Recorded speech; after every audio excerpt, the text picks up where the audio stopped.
Oke, kita langsung saja ya. Ada satu ayat yang terkenal, ini salah satu ayat hafalan dulu waktu saya kuliah ya, dari Galatia 2 ayat 20 ya. Bisa ditayangkan Galatia 2 ayat 20. Namun aku hidup, tetapi bukan lagi aku sendiri yang hidup, melainkan Kristus yang hidup di dalam aku. Dan hidupku yang kuhidupi sekarang di dalam daging adalah hidup oleh iman dalam anak Allah yang telah mengasihi aku dan menyerahkan dirinya untuk aku. Ya. Ini Paulus bilang, aku hidup tapi bukan lagi aku sendiri yang hidup. Tapi ada Kristus yang hidup di dalam aku. Dan hidupku yang kuhidupi sekarang di dalam daging adalah hidup oleh iman. Nah, bahasa Inggrisnya bagus ya. I live because of the faith of the Son of God. Ya. Aku hidup oleh karena iman anak Allah yang hidup di dalam aku. Wah, itu artinya dalam sekali saudara ya. Tapi saya mau fokus ya tentang pengertian kekristenan. Kekristenan dimulai waktu kita terima Yesus sebagai Tuhan dan Juru Selamat. Ya, Dia masuk ke dalam hati kita di surat Galatia ya dikatakan, juga di surat Roma ya. Waktu kita terima Tuhan Yesus, kita menjadi anak-anak Allah. Allah menyuruh roh anaknya ya, Roh Kudus masuk ke dalam hati kita. Ya, roh itu bersaksi bahwa kita adalah anak-anak Allah. Roh itu mengajari kita memanggil dia ya Aba, ya Bapa. Ya. Nah, sama seperti anak kecil yang baru lahir, ya. Waktu dia lahir ke dunia, dia menjadi anak kita bukan karena dia berbuat baik, tapi karena dia lahir dari benih kita sebagai orang tua. Dia membawa marga kita, ya. Kalau orang-orang di Indonesia, ya, orang Batak, orang Ambon, orang Manado, ya, khususnya itu ada marga. Juga orang-orang suku-suku tertentu juga seperti itu. Gak buat apa-apa, begitu lahir langsung memikul marga orang tua. Langsung punya hak secara hukum mewarisi semua yang orang tuanya punya. Tapi untuk dia nantinya bisa menikmati apa yang orang tuanya miliki atau wariskan, dia perlu bertumbuh, dia perlu belajar. Dia nggak bisa dikasih semuanya terserah dia, ada masa pendidikan, bahkan kalau Bapak Ibu pelajari, misalnya keluarga kerajaan ya di Inggris, itu walaupun putra mahkota, katakanlah dulu ya, Pangeran Charles ya, kemudian jadi Raja Charles kan ya, King Charles, lalu anaknya Pangeran William. Ya, itu pada usia tertentu harus tinggal di asrama, bahkan dididik, dipersiapkan untuk nantinya bisa memimpin sebagai raja. Ya, bahkan saya ingat dulu salah satu kalau nggak salah Pangeran Andrew namanya ya, itu ikut perang. Ya, membawa pesawat terbang waktu perang Malvinas ya sekian tahun yang lalu. Nah, jadi waktu kita terima Tuhan Yesus, Alkitab berkata kita ini roh, jiwa dan tubuh, roh kita langsung dibenarkan, kita menjadi anak Allah. Roh kita menjadi ciptaan baru. Roh kita bahkan di surat Yohanes dikatakan tidak bisa berbuat dosa, itu roh kita. Tapi ada jiwa. Nah, jiwa ini masih patternnya yang lama. Tergantung lingkungan waktu kita bertumbuh seperti apa. Saya kenal seorang teman saya yang dibesarkan di keluarga yang sangat menghargai setiap orang termasuk sopirnya ya. Jadi waktu saya nginep di rumahnya ya, saya sungkan ya ketika diajak makan, saya nggak mau ngambil duluan ya. Saya pikir tuan rumah dulu dong yang harus ngambil gitu ya. Tapi ternyata karena saya ragu-ragu, lalu sopirnya yang ngambil duluan. Ya, itu ada nilai-nilai yang saya pikir, wih luar biasa ya seperti itu ya. Jadi itu pendidikan yang kita terima tanpa kita sadari, entah dari orang tua atau dari lingkungan atau dari sekolah kita, itu membentuk kepribadian kita, ya, membentuk jiwa kita. Nah, waktu kita lahir baru terima Tuhan Yesus, roh kita ini penurut, ya. Tapi jiwa kita ini kan masih yang lama, butuh waktu memang untuk bertumbuh. Tergantung secepat apa kita mau belajar, seberapa jauh kita mau berserah kepada Tuhan untuk dibentuk. Makin cepat makin baik. Nah, ada ayat terkenal lainnya, Wahyu 3 ayat 20, ya bisa ditayangkan, Wahyu 3 ayat 20 itu ada ayat yang mengatakan begini, lihat, aku berdiri di muka pintu dan mengetuk. Jikalau ada orang yang mendengar suaraku dan membukakan pintu, aku akan masuk mendapatkannya. Nggak hanya itu, aku akan makan bersama-sama dengan dia, dan ia bersama-sama dengan aku. Jadi Tuhan itu tidak hanya mau masuk, tapi dia mau bersekutu. Dia mau menikmati kebersamaan waktu kita makan, artinya kita bisa cerita banyak hal, dia bisa mengajari kita. Nah dulu saya kira ayat ini, waktu saya mulai kenal Tuhan, kakak rohani membimbing saya kira ayat ini adalah ayat kepada orang-orang berdosa. Ya, Tuhan mengetuk pintu hati, ada gambarannya kan? Ya, pintunya itu nggak ada grendel dari luar, jadi hanya bisa dibuka dari dalam. Jadi kalau ada orang mendengar, lalu membuka pintu, Tuhan masuk. Ya, Tuhan itu nggak menerobos gitu ya, nabrak seperti iblis, enggak. Dia sopan sekali, dia gentle, dia ketuk pintu hati kita. Lalu kalau kita buka pintu, maka dia masuk, ya, dan dia bersekutu dengan kita. Ya, dulu saya pikir itu untuk orang berdosa dan mungkin bisa juga. Tapi belakangan saya belajar, ini kan kitab Wahyu. Ya, ini kalau saudara perhatikan itu ada pesan-pesan yang disampaikan kepada malaikat yang ada di ketujuh jemaat.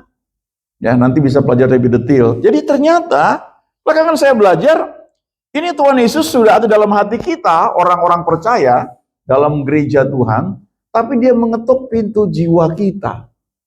Ya, karena dia ingin mengubah jiwa kita juga.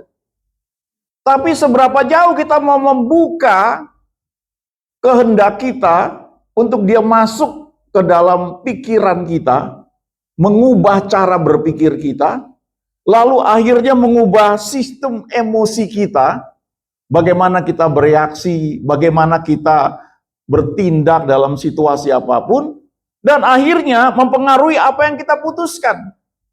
Dalam jiwa itu ada pikiran, ada emosi, ada kehendak.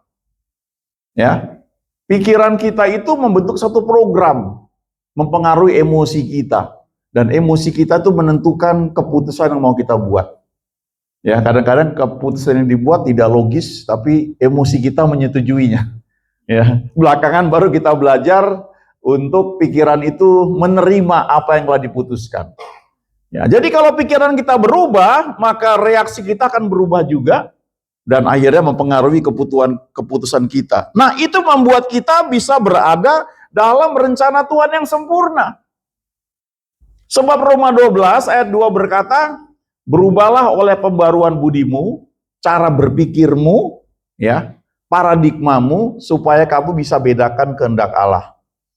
Ada yang baik, ada yang berkenan, dan ada yang sempurna. Ya, kita melayani Tuhan itu baik. Tapi melayani sebagai apa, itu membedakan apakah itu berkenan apa enggak gitu. Ya, tadi kita punya tim musik luar biasa, saya kagum ya, main musiknya, worship leader, singer luar biasa. Nah, mungkin ada sebagian kita ingin seperti itu, tapi belum tentu itu penempatan Tuhan buat kita. Karena mungkin suara kita fals misalnya. Kan nggak bisa kita jadi worship leader ya. Ya, jadi baik melayani Tuhan, tapi melayani sebagai apa, itu ada pilihan juga. Ya. Lalu di antara mungkin pelayanan yang kita tahu Tuhan panggil kita, lalu apa yang kita lakukan, bagaimana melakukannya, kapan, nah itu menyangkut hal-hal yang sempurna.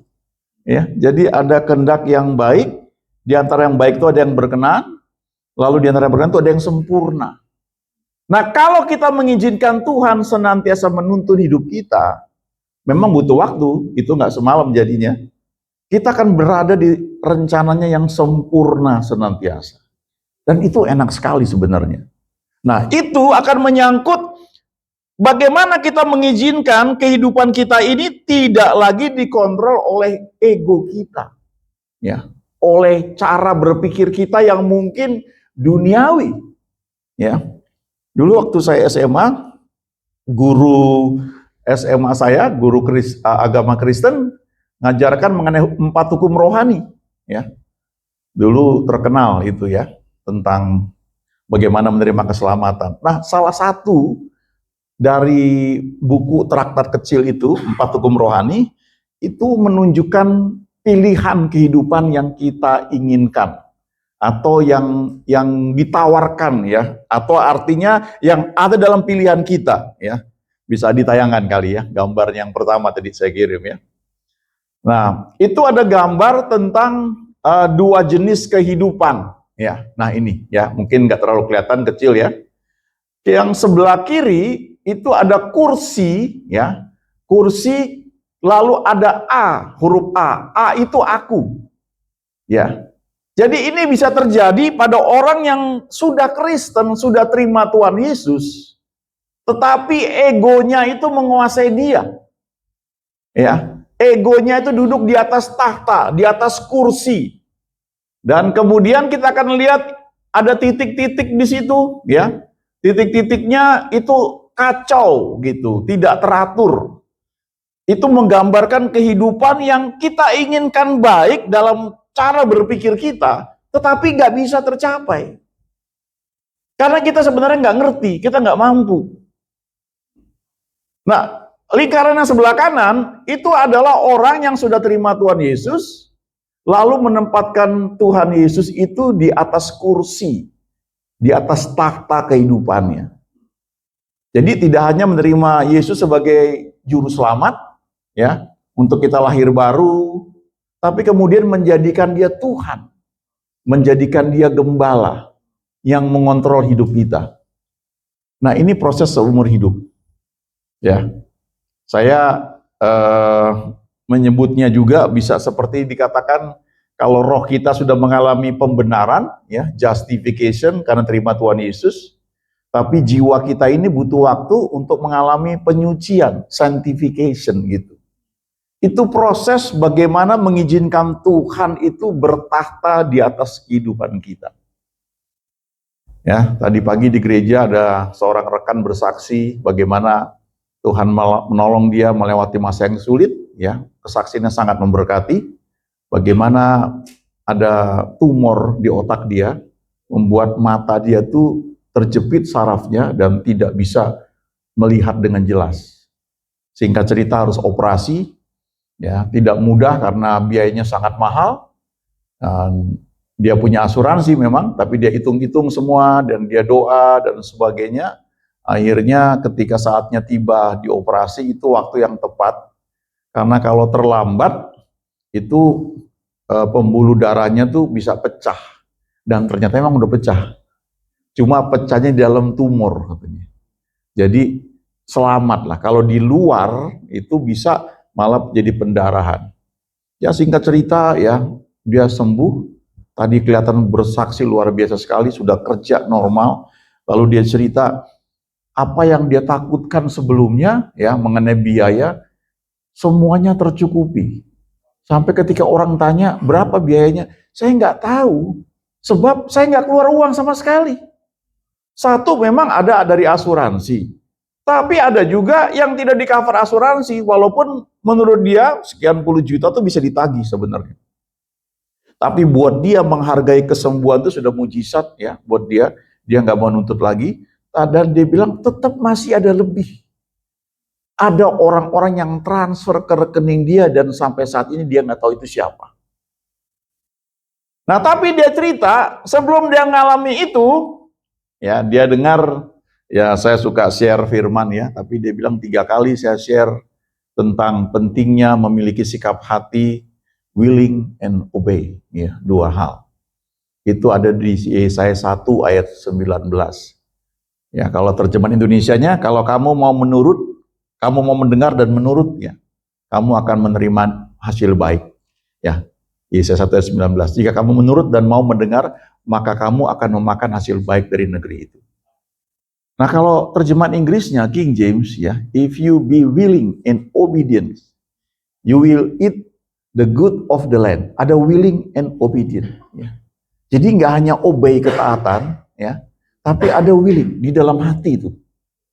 Jadi kita bisa taat tapi ngedumel gitu. Ya, ngomel gitu. Bersungut-sungut, nggak kelihatan, ya, tapi Karena tindakannya kelihatan oke, mungkin senyum, tapi di dalam hati kan Tuhan tahu. Dua hal diperlukan, willing and obey, ya, atau obedient kata sifatnya ya. Nah kalau saudara terjemahan lain lagi, kalau nggak salah NIV ya, kalau kamu willing and obedient, you will eat the best of the land, yang terbaik. Dan dia bilang tapi nggak mudah untuk willing and obey itu. Tapi waktu saya dengar 3 kali itu disampaikan, saya ngerti bahwa saya harus taat lakukan hal itu dan willing. Dan dia bilang saya menikmati betul firman Tuhan ketika dia katakan kalau kamu willing and obey, ya, kamu akan menikmati hasil yang terbaik. Dan itu nyata, Tuhan lindungi. Nah, ada satu ayat yang lain di Yohanes 7, ya, kalau ditayangkan ya, Yohanes pasal yang ke-7 ayat yang ke-17 kalau nggak salah ya. Ini perkataan Tuhan Yesus, ayat 37 sampai dengan 39 ya. Yohanes 7. Ini Tuhan Yesus waktu itu dia sedang mengajar dalam pada puncak perayaan ya, waktu itu. Kemudian dia bilang begini ya, pada hari terakhir pada puncak perayaan itu, Yesus berdiri dan berseru, barang siapa haus, baiklah ia datang kepadaku dan minum. Lalu ayat 38, barang siapa percaya kepadaku, seperti yang dikatakan oleh kitab suci, dari dalam hatinya akan mengalir aliran-aliran air hidup. Ya. Lalu 39, yang dimaksudkannya ialah Roh Kudus, yang waktu itu memang belum datang. Kalau sekarang dia sudah ada. Jadi sebagian orang mungkin ketika Yesus, kita sudah memperingati hari kenaikan, hari ke-40 itu dia naik ke surga, lalu sebagian membuat kebaktian 10 hari menantikan Roh Kudus sampai hari Pentakosta. Sebenarnya Roh Kudus itu sudah dicurahkan. Tidak salah kita buat kebaktian 10 hari, tapi gak harus nunggu 10 hari itu terima Tuhan Roh Kudus. Karena sudah dicurahkan. Ini kan kisah yang dulu gitu. Ya. Nah, jadi ini waktu itu Roh Kudus belum datang. Tapi setelah dicurahkan, maka dicurahkan berlimpah-limpah kepada setiap kita yang percaya. Tapi sejauh mana kita mau izinkan dia menguasai hidup kita, itu hal yang beda. Nah, ini kalau kita baca, referensinya adalah Yeskiel 47. Itu gambaran yang dilihat oleh Nabi Yeskiel tentang sungai yang keluar dari bait Allah. Ya, nanti baca sendiri karena cukup panjang, Yeskiel 47 dari ayat 1 ya.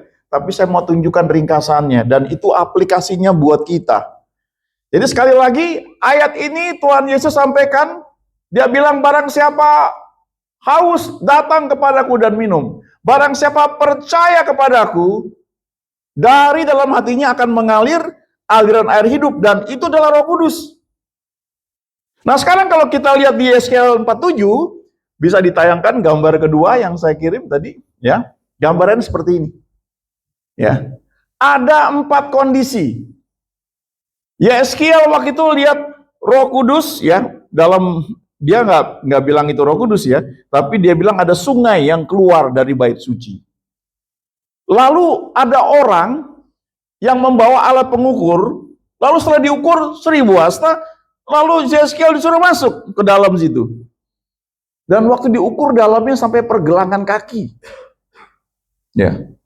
Lalu diukur lagi, ya 1000 hasta, kemudian diperiksa, di Yeskiel yang masuk, sudah sampai selutut, kira-kira seperti ini gambarnya. Kemudian diukur lagi 1000 hasta, ternyata sampai sepinggang. Lalu diukur lagi, setelah itu menjadi sungai yang dalam yang tidak terseberangi. Dan Yesus mengutip ini yang kita baca di Yohanes 7 tadi, barang siapa percaya kepadaku, Roh Kudus itu akan menuntun hidupnya, mengalir dari dalam hatinya itu, tapi sejauh mana kita mau izinkan dia menguasai hidup kita, itu kita yang memutuskan. Karena kita ini Tuhan ciptakan dengan kehendak bebas. Yang paling dasar itu, sungainya itu seperti sedalam mata kaki. Nah, saya merenungkan mata kaki itu sebenarnya ukuran apa sih ya? Ya, ternyata kalau kita pakai sepatu rata-rata kan di situ ya, mata kaki kan? Ya, memang ada sepatu bot tentu ya, sampai di agak dekat lutut, tapi umumnya kan sampai mata kaki. Nah, jadi itu kalau kita hubungkan dengan Efesus 6 ya, itu kan dikatakan ada perlengkapan senjata perang ya. Ada kasut kesediaan memberitakan Injil damai sejahtera, ada baju cirah keadilan ya, ikat pinggang kebenaran, ada ketopong keselamatan, ada perisai iman, lalu ada pedang roh. Nah, yang paling dasar itu adalah kasut. Kasut itu sepatu atau sendal. Ya, itu yang sampai semata kaki. Kasut kesediaan memberitakan Injil damai sejahtera. Jadi waktu saya renungkan pengaruh Roh Kudus itu, dia sangat lembut, dia tidak pernah paksa. Tapi mungkin waktu awal kita itu mau ikut Tuhan, mau pelayanan, baru sampai level pada saat kita itu bersedia. Kesediaan memberitakan Injil damai sejahtera. Jadi kayak volunteer. Saya ikut satu sekolah ya, Bible training. Tahun pertama itu kita memang dengar firman, ya belajar, tapi ada namanya service hour. Setiap minggu kita diajar untuk bisa melayani, service hour. Nanti ada laporannya. Tapi waktu level 2, nggak disebut service hour, ministry hour. Jadi kita sudah dibawa untuk melayani, punya tanggung jawab. Sama mungkin yang dikerjakan, tapi yang pertama itu lebih sifatnya volunteer. Ya puji Tuhan, kita belajar kan untuk melayani. Tapi selama kita mau, selama kita ada waktu, selama kita suka. Saya punya teman-teman dulu, waktu saya kuliah, kan ada persekutuan mahasiswa Kristen di kampus itu. Sebagian datang tuh sebenarnya karena ngincer seorang teman putri gitu. Ya, jadi motifnya tuh bukan mau dengar firman ya. Jadi ya masih namanya mungkin belum kenal Tuhan. Tapi waktu kenal Tuhan pun ya, kita waktu itu masih berpikir ya kalau lagi seneng kita mau pelayanan. Ya kalau enggak ya udah. Nah saudara kalau melayani, saya nggak tahu ya di sini jemaatnya mungkin sudah lebih bertumbuh, tapi di banyak gereja, apalagi gereja besar banget ya, kan sebagian tuh sebenarnya boro-boro volunteer ya. Paling cuma datang lewat begitu ya. Tapi Tuhan kan tetap pengasih ya. Firman diberitakan. Dulu ada kesaksian satu orang yang di Surabaya, dia masuk gedung, dia mau masuk ke tempat diskotik ya, salah lantai, keluarnya di praise center gitu. Kejaring di situ, bertobat, jadi diaken, ya saya nggak tahu belakangan mungkin jadi hamba Tuhan ya. Tapi awalnya kan orang kan begitu. Ya, tergantung lagi senang apa enggak. Ke gereja enggak? Tergantung hujan enggak gitu misalnya kan. Ya, tergantung keadaan begitu. Tapi kalau kita lebih jauh lagi berjalan bersama Tuhan, itu sungai yang adalah Roh Kudus yang Yesus katakan di Yohanes 7 itu dalamnya sampai selutut. Nah, kalau selutut ini orang Kristen yang sudah belajar ikut Tuhan, bukan karena happy-happy saja, bukan hanya karena enak kalau di gereja loh, pakai band, pujiannya luar biasa, kita jadi semangat. Tapi mereka mengerti, waktu mereka sulit, mereka cari Tuhan. Karena lutut itu tempat kita berlutut, bertelut kalau kita berdoa cari Tuhan. Ya. Itu tempat di mana kita itu punya kesulitan, lalu kita sadar Tuhan bisa menolong. Jadi kita cari Tuhan karena kita butuh, bukan karena sekedar kita happy-happy, tapi karena kita tahu kita punya kesulitan. Itu satu level tingkatan penyerahan hidup, ikut Tuhan. Karena mungkin sebelumnya kita pikir kita bisa ke dokter, ya, kita punya uang, tapi kadang-kadang ada orang yang akhirnya dia sadar uangnya nggak bisa, ya dia nggak punya kesempatan lagi, lalu dia cari Tuhan, dan di situ dia ditolong Tuhan, lalu hatinya terpaut sama Tuhan, dan kemudian dia jalan lagi bersama Tuhan, dan seperti yang dilihat Yeskiel, sugainya menjadi sedalam sepinggang.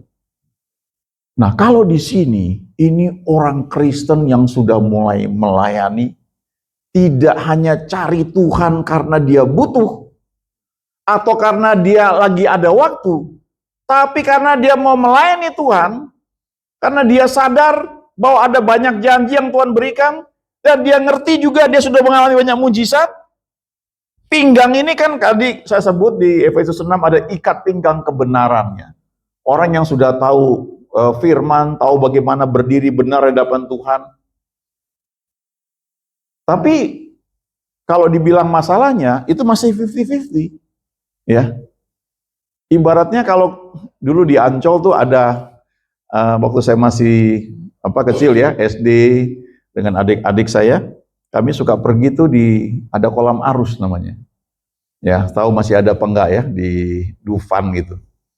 Lalu kolam arus itu kolam yang dibuat melingkar ya, berbelok-belok melingkari lokasi tersebut ya. Kemudian nanti kami tingginya kalau nggak salah sekitar segini orang dewasa ya. Lalu tinggal pakai pelampung, kita gitu aja, itu jalan terus itu. Lalu kalau kita mau berenang, kalau ngikutin arus enak, wah berenang gitu ya, cepet sekali. Tapi kalau kita melawan arus susah. Nah kalau kita berdiri bisa begini, walaupun ada dorongan begitu. Dan kita mau berjalan searah dengan arus, gampang. Tapi kalau kita berbalik, melawan arus akan susah. Nah ini gambaran orang Kristen yang memang sudah percaya Tuhan, militan, ikat pinggang kebenaran, melayani, tapi ada saat-saat ketika dia takut khawatir, dia berdiri lagi begini, dan dia bisa melawan arus, dia masih bisa bertindak, walaupun tidak semudah ketika air sungai itu baru sampai selutut. Nah, sebagian besar orang-orang yang melayani itu ada di situ sebenarnya ya. Saya nggak bilang itu salah ya, itu kan pertumbuhan ya. Tapi saya ketemu hamba-hamba Tuhan yang hidupnya tuh dipakai Tuhan memberkati banyak orang. Mereka mengalami situasi dan akhirnya mereka bertumbuh. Mereka seperti orang yang dilihat Yeskiel itu ya. Lalu orang itu mengukur pada kedalaman tertentu, pada jarak tertentu, Yeskiel masuk ke dalam sungai itu, dalamnya sudah nggak bisa terukur lagi. Kakinya nggak bisa berjejak. Nggak bisa mengatur lagi. Hidupnya langsung tergantung sungai itu mengalir kemana. Nah ini nggak bisa dipaksakan. Tetapi kalau kita memang mengizinkan Tuhan menguasai hidup kita sepenuhnya, dan saya nggak bilang itu bisa langsung sempurna ya, karena kita kan hidup di muka bumi ini, ada banyak hal terjadi. Kita hidup sendiri satu hal, tapi kalau kita sudah berkeluarga, keputusan yang kita buat akan mempengaruhi istri kita, anak-anak kita. Jadi kita nggak bisa menghakimi orang lain. Kalau ada orang lain mungkin pengaruh Roh Kudus dalam hidupnya baru semata kaki, atau baru sampai selutut, atau baru sepinggang, kita nggak bisa menghakimi itu. Tapi firman itu kan buat kita, ya, bukan buat orang lain. Jangan kita bilang ini aku Tuhan, utuslah dia gitu. Nggak gitu ya. Ya, itu firman buat kita begitu. Nah, itu bisa menjadi bahan evaluasi sejauh mana kita mengizinkan Tuhan mengontrol hidup kita. Ya. Karena di Alkitab ada contoh yang sangat luar biasa. Bapak Abraham, dia disebut bapak orang beriman. Nah, itu kalau perhatikan hidupnya ya, pertama kali dia dipanggil keluar dari Ur Kasdim. Itu daerah penjualan barang-barang berhala. Jadi ketika Tuhan mau pakai Abraham, dipanggil keluar dulu. Dan Tuhan bilang, pergilah keluar dari negeri ini, dari sanak keluargamu, ke tempat yang aku akan tunjukkan. Abraham pergi tanpa tahu mesti kemana. Kemudian dia nyangkut di Haran, karena dia bawa bapaknya, dia bawa keponakannya, selain tentunya istrinya ikut. Mereka tinggal di Haran cukup lama sampai bapaknya mati. Setelah itu Tuhan muncul lagi. Tuhan bilang, pergi dari sini, tinggalkan kuburan bapakmu. Aku akan membuat engkau menjadi bangsa yang besar. Lalu Abraham jalan keluar bawa istrinya, lalu keponakannya masih ikut loh. Itu perlu penjelasan panjang saudara, bagaimana proses itu membuat Abraham akhirnya nyangkut di Mesir, punya masalah, tapi Tuhan lindungi, Tuhan jagai. Abraham sempat jual istrinya, bahkan mengaku bahwa istrinya cuma adiknya, ya, untuk melindungi nyawa dia, ya. Tapi terus Tuhan lindungi, dan akhirnya mereka keluar dari Mesir. Mereka menjadi orang-orang yang sangat diberkati, Abraham dan Lot. Lalu mereka pisah, lalu Tuhan bicara lagi, dan step by step, ya, Tuhan menuntun Abraham sampai akhirnya Abraham punya anak. Yang pertama itu Ismail. Tuhan tidak terima itu, walaupun tetap diberkati, tapi kemudian muncul anak perjanjian, yaitu Ishak.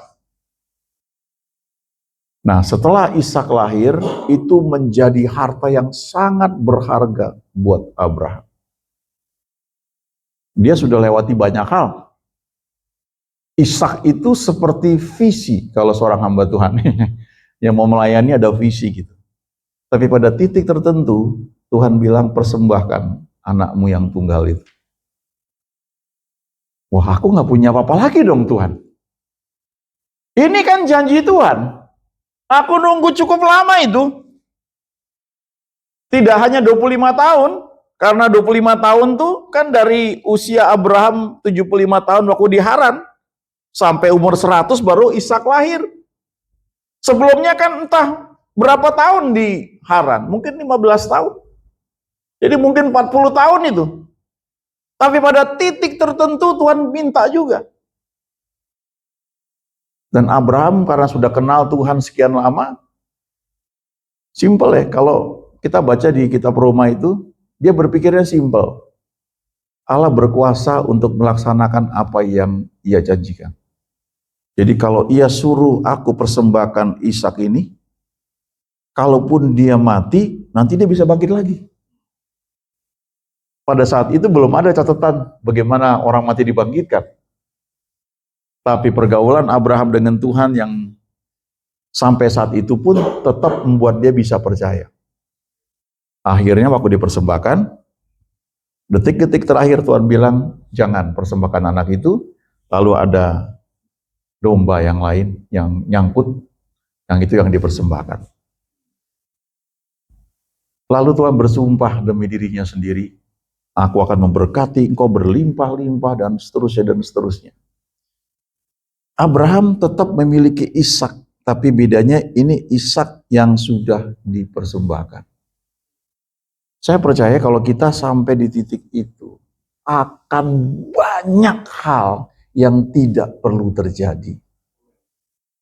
Entah dalam kehidupan di rumah tangga kita, atau dalam kehidupan pelayanan. Karena seringkali ego kita yang kena sebenarnya. Ya, kita bisa pakai ayat, tapi sebenarnya ego kita yang kena. Satu ketika ya, saya ingat sekali ya ayat di kitab Keluaran ya, hukum Taurat yang kelima, hormatilah ayah ibumu supaya lanjut usiamu dan baik keadaan. Jadi saya ajarkan itu ke anak-anak ya.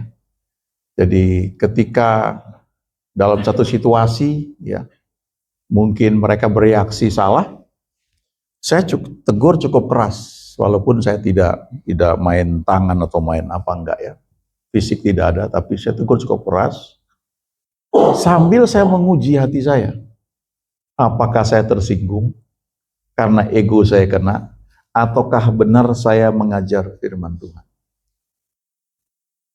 Terus dalam hidup kita kadang-kadang itu kita nggak sadar.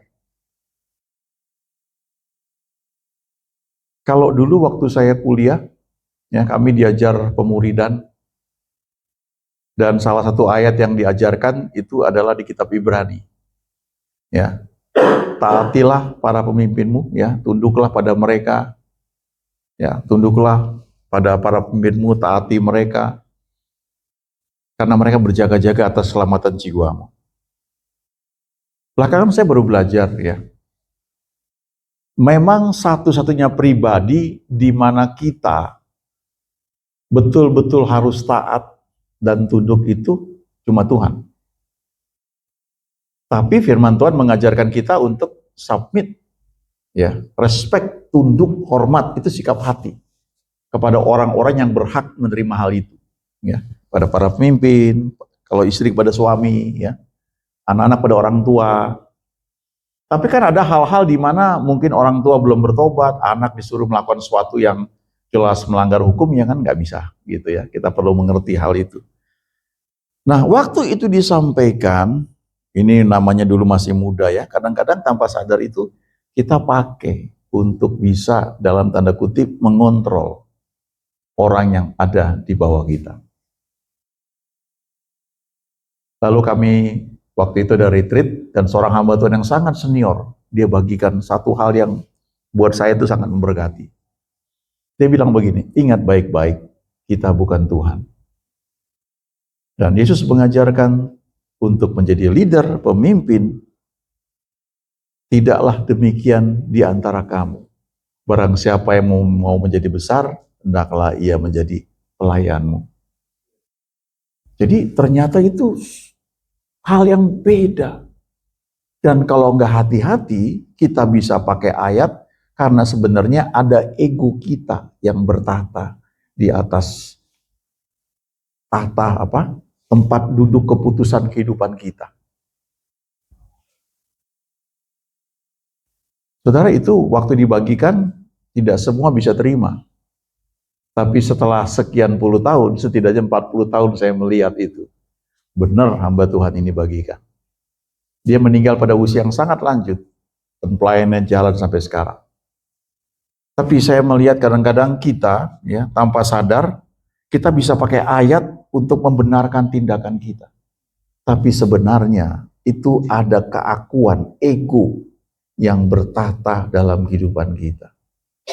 Makanya kitab Amsal pasal 13 mengatakan keangkuhan itu membuat pertengkaran satu dengan yang lain.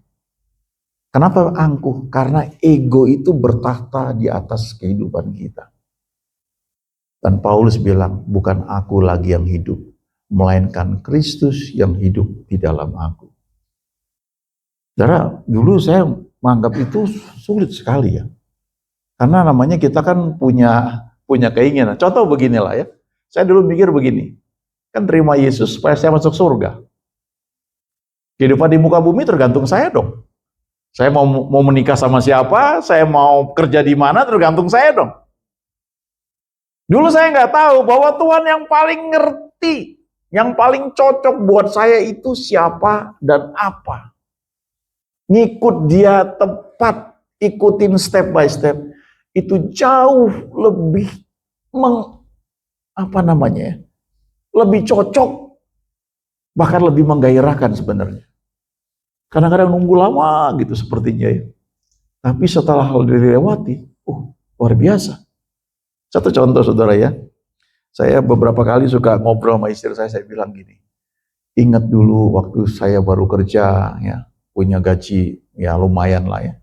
Lalu ada orang datang nawarin untuk over kontrak rumah ya. Dia udah ngambil kredit, dia nggak mau teruskan untuk kami ambil. Dulu belum menikah.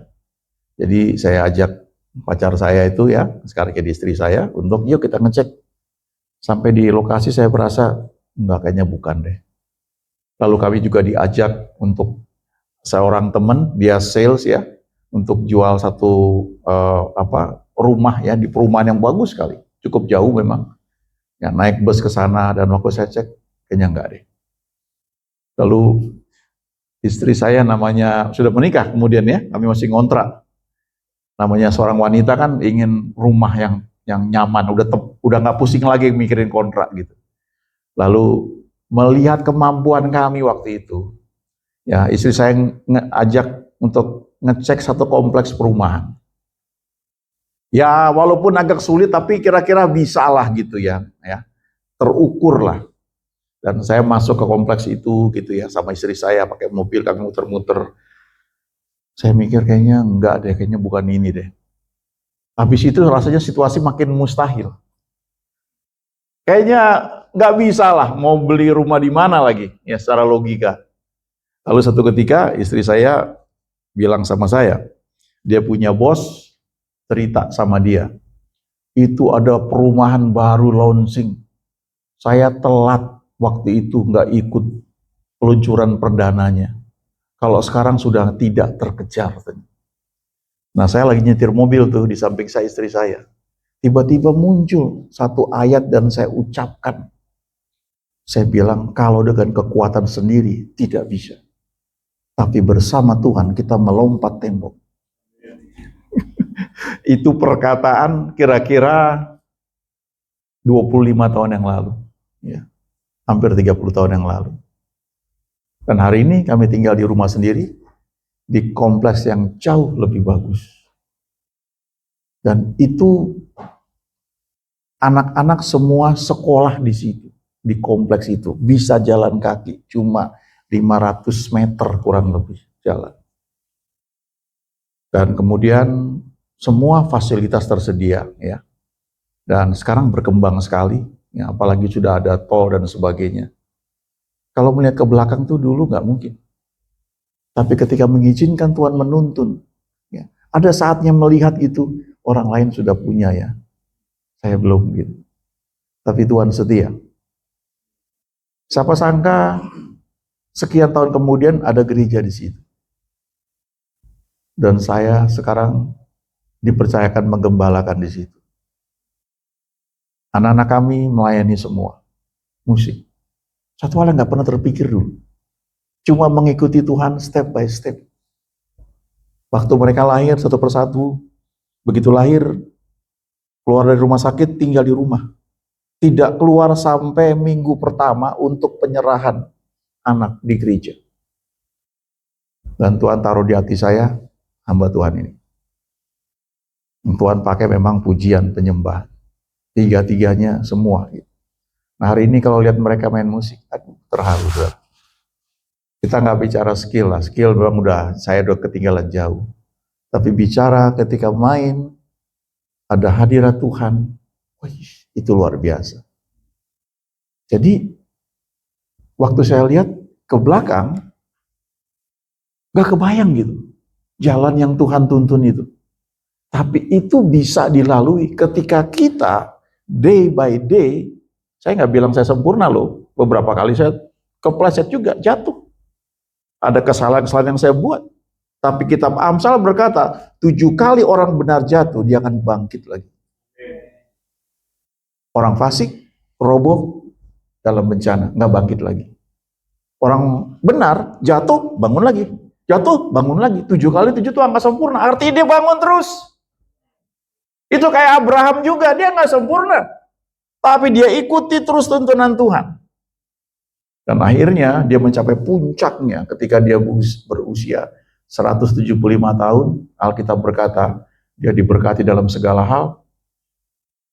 Dia mengikuti Tuhan, step by step, day by day, tidak sempurna, tapi dia ikuti Tuhan terus. Hal yang sama juga dengan Daud sebenarnya. Gak sempurna, kita tahu ceritanya. Tapi dia punya hati yang terus terarah kepada Tuhan. Jadi apa yang saya mau sampaikan, mungkin Bapak Ibu di sini sudah terima Tuhan Yesus, sudah lahir baru, tapi langkah berikutnya, apakah tahta kehidupan kita itu diisi oleh Kristus atau oleh ego kita? Tidak mudah mungkin, tapi kalau setiap hari kita bisa bilang, Tuhan, ini aku, pimpin aku, maka kita akan mulai terbiasa mengenali jalannya, mendengar suaranya. Saya nggak bilang langsung, oke ya, banyak kali menghadapi situasi yang sulit. Kadang-kadang itu rasanya seperti Tuhan, masa begini sih, gimana ya, nanti apa kata orangnya. Tapi dia selalu lindungi. Sebab dia adalah tempat perlindungan kita. Amin. Ayo kita bangkit berdiri, kita berdoa.